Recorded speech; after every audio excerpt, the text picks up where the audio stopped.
Good morning. I will be naming more parts of the body, the bone system. This is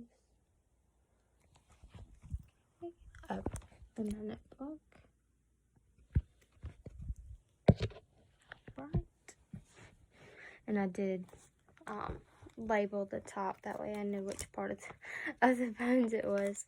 So starting with the humerus, we will have the greater tubercle, the lesser tubercle, which will be on the bottom. Sorry, let me move them.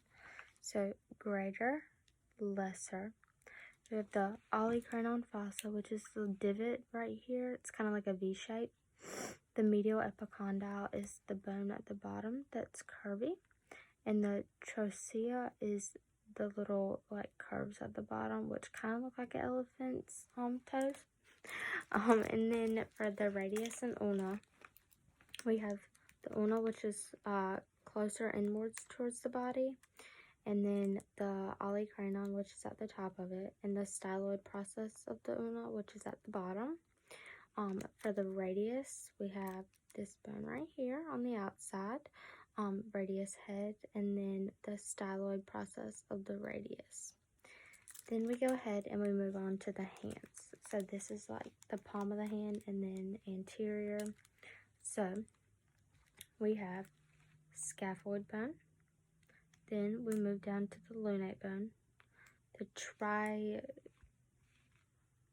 triquetarium bone, triquetarium bone.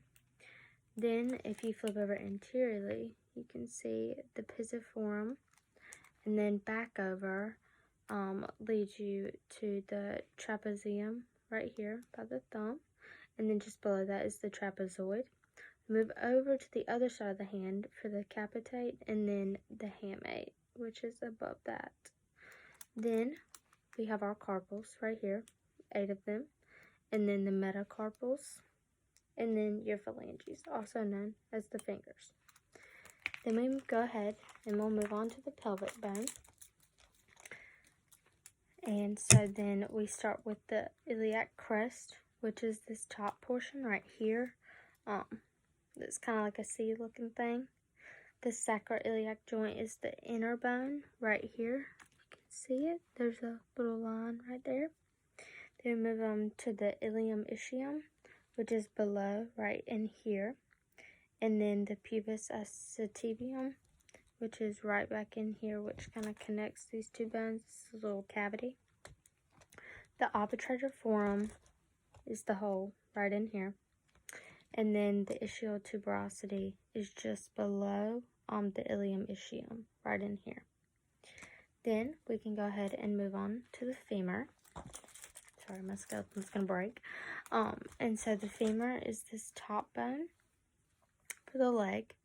And the femur in itself is this, with the head being the notch at the top connecting it to the pelvic bone. The neck being the little space right here.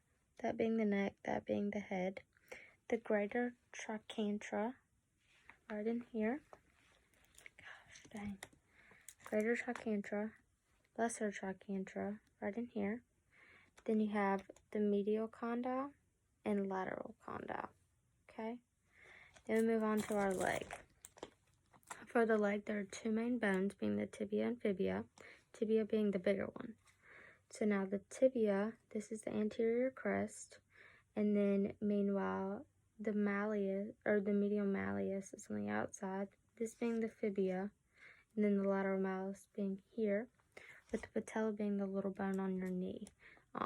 And it moves while you are relaxed and normally stay still while you are not. Then we move on to the foot, and I'm going to just face it this way. Okay, so then we have our tarsals, which are right in here. The metatarsals, which are in the middle, and the phalanges for the toes, again, just like in your hands. Calcaneus is this bone on the bottom, also known as like the core calcaneus, basically. And then the talus is this big bone right in here that we see that connects the fibia and tibia to the foot. Medial cuneiform is on the outside of your feet, okay? and then intermediate cuneiforms in the middle, and then altogether the cuneiform are these bones right in here. I hope that you were able to see everything, and I hope that I pronounced everything correctly. Hope you have a great day. Thank you.